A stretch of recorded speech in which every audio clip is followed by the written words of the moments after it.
Hello दोस्तों, आप सभी को मेरा प्यार भरा प्रणाम। मैं तनुजा पंत फिर से एक नए वीडियो के साथ।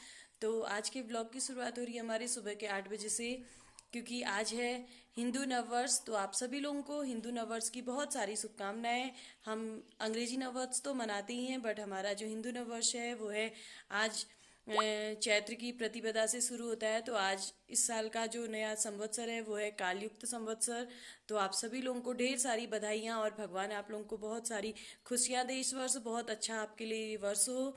और इसके बाद जो आज हम लोगों का है, आज से नवरात्रियाँ शुरू हो जाती हैं। तो आज हम लोगों का फर्स्ट काम होता है, हम सुबह मंदिर में पूजा वूजा करने के बाद आज बोते हैं हम लोग हरेला। किसी के वहाँ तो हरेला होता है, तीन तीन बार होता है, और किसी के वहाँ एक होता है, किसी के वहाँ दो होते हैं। पर हमारे यहाँ तीन हरेले होते हैं, दो नवरात्रियों में और एक आषाढ़ वाला हरेला होता है। तो आज हम लोग बोते हैं हरेला।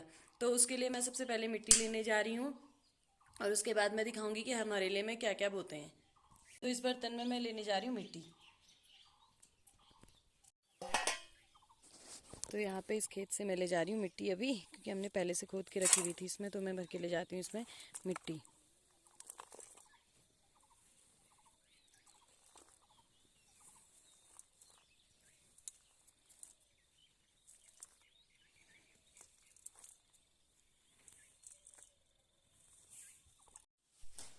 और ये हो चुकी है मेरे हरेला बोने के लिए तैयारी की है मैंने। जो इसमें है मक्का, और ये है भट, और थोड़े से उड़द, और थोड़ा सा धान, और इसमें डाल दिए मैंने जौ। ये चीज़ 5 चीज़ों को इसमें बोते हैं हरेले में। 5 या 7 चीज़ें आप बना सकते हैं। 5 चीज़ों को हम लोग तो 5 चीज़ें बोते हैं।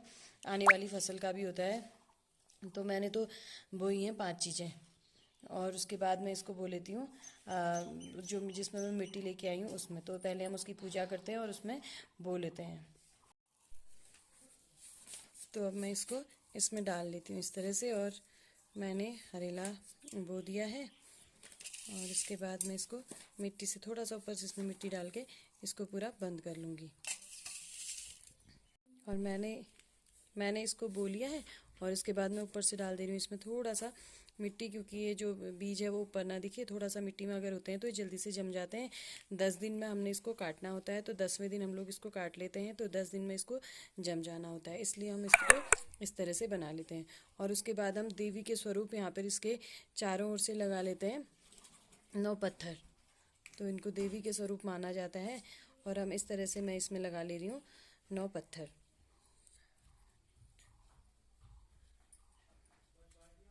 इस तरह से लगा लिया। और अब मैं इसमें कर लेती हूँ पूजा। और इस तरह से मैंने बोल लिया अपना हरेला। अब इसमें थोड़ा सा जल चढ़ाने के बाद यहाँ पे कर लेते हैं, इसको रख लेते हैं। उसके बाद हम इसको 10 दिन बाद फिर जब ये जमने लग जाएगा और जम जाएगा, और उसके बाद जब ये बड़ा हो जाता है 10वें दिन हम लोग इसको काट लेते हैं। मंदिर में भी चढ़ाते हैं और सभी लोग इससे सर पूजते हैं। और मैंने बोली है हरेला। तो आज हम लोग शिखर के मंदिर में, यहाँ पे हमारे यहाँ सीख भी चढ़ाई जाती है। तो उसके लिए हम लोग जा रहे हैं धान कूटने। तो हम कूटेंगे आज धान, और उसके बाद हम मंदिर में जो भी उससे चावल निकलेगा, जो नई फसल के धान होते हैं, उससे हम लोग मंदिर में लेके जाएंगे और वहाँ पे चढ़ते हैं। तो उसको बोलते हैं सीख चढ़ाना। तो हम लोग अब जा रहे हैं धान कूटने, जो हमारे घर के अपने घर के हुए धान थे। तो अब हम चले गए ओखल में, पहुंच गए। रास्ते का तो मैंने वीडियो बनाया नहीं। तो हम पहुंच गए ओखल में, हमारे घर से उधर है ओखल। तो वहाँ पे हम चले गए और हमने वहीं पे कूटा था। ओखली में हमने इसको कूट लिया था। इसमें से कूटने के बाद कोई कोई पत्थर भी हमको मिले थे, तो साथ में उठाते रहे थे। और मैंने और मेरे पतिदेव जी ने कूट लिए थे धान, क्योंकि जो नई फसल है उसी की सीख चढ़ाई जाती है। तो मैंने कूट लिए थे धान यहाँ पर। हम दोनों ने कूटे धान पहले, और उसके बाद ये लोग तैयार होके फिर जाएंगे मंदिर।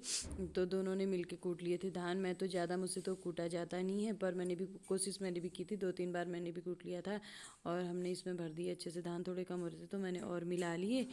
और उसके बाद मैंने इसको हाथ से किया था, क्योंकि ऊपर भी हम इसमें पैर नहीं लगा सकते, क्योंकि मंदिर के लिए जा रहे हैं। तो इसमें झाड़ू और पैर का यूज़ नहीं होता है। तो मैंने सिर्फ इसको हाथ से ही ऊपर किया था। इस तरह से मैं इसको हाथ से ऊपर करते जा रही थी, और पतिदेव जी ने कूटा था। बीच बीच में थोड़ा तो मैंने भी कूटा ही था, पर मुझसे ज़्यादा होता नहीं है, तो मैं ज़्यादा नहीं कर सकती हूँ। और तो पतिदेव जी ने कूट लिए थे। अपना वीडियो तो मैं बनाना भूल गई। जब मैंने कूटा था तब मैं बनाना भूल गई थी, लेकिन इन्होंने कूटे थे तो मैंने पूरा वीडियो बनाया है। और इन्होंने कूटा, उसके बाद मैंने इसको साफ़ कर लिया। 2-3 बार मैंने इसको, एक बार इन्होंने कूटा फिर मैंने उसको फटक लिया, क्योंकि मोटे वाले छिक्कल जो होते हैं वो एक ही बार में निकलते हैं, तो मैंने मोटे वाले तो एक बार में इनको साइड निकाल के मैंने फटक लिए थे। इसी तरह से हमने दो दो बार के कूटने के लिए हुए थे हमारे, तो मैंने इन्होंने कूटा और मैं इकट्ठा करते रही थी, तो बाद में इसके बाद कूटने के बाद मैंने निकाल लिए थे इसको सूप में निकाल के मैंने इनको फटक लिया था। फिर उसके बाद जो दूसरी वाली थी उनको हमने दोबारा से डाल दिया और फिर उनको मैंने फटक लिया था। पहले वाले छिक्कलों को मैंने अलग सा, वैसे इसका यूज अगर इसको छान के तो गाय के लिए भी इसको यूज़ कर सकते हैं, लेकिन हम लोग गाय खाती कम है इसको, हमारी गाय तो कम खाती हैं, तो मैं कम ही यूज़ करती हूँ इसका। हाँ, इसका एक चीज़ होता है इसमें, अगर हम अदरक जो इसका कुन बोलते हैं इसको हमारे यहाँ, जो इस धान को कूटने के बाद जो छिक्कल निकलते हैं, उस एक तारीफ़ की बात इसमें ये होती है कि अगर हम इसमें कोई भी सामान रखें तो वो जैसा है वैसा ही रहता है। जैसे हम लोग क्या करते हैं, कभी अदरक है या कोई ऐसी जैसे संतरे हैं, माल्टे हैं, इनको भी इसमें स्टोर किया जा सकता है इस कुंड में। तो उसके बाद हमने कूट लिए थे धान, और 3 बार कूटने के बाद इस तरह से हमारे धान निकल गए। अब इसमें थोड़ा सा जो बीच बीच में कोई कोई काले काले जैसे दिख रहे हैं, इनको मैं उठा लूँगी, इनको मैं घर आके उठा लेती हूँ, और उसके बाद मैं कर देती हूँ पूरी तैयारी। फिर उसके बाद ये लोग मंदिर के लिए तैयार होते हैं। तो धान कूटने के बाद अब पतिदेव जी लोग चले गए शिखर के मंदिर, वहाँ पे मूल नारायण जी का मंदिर है।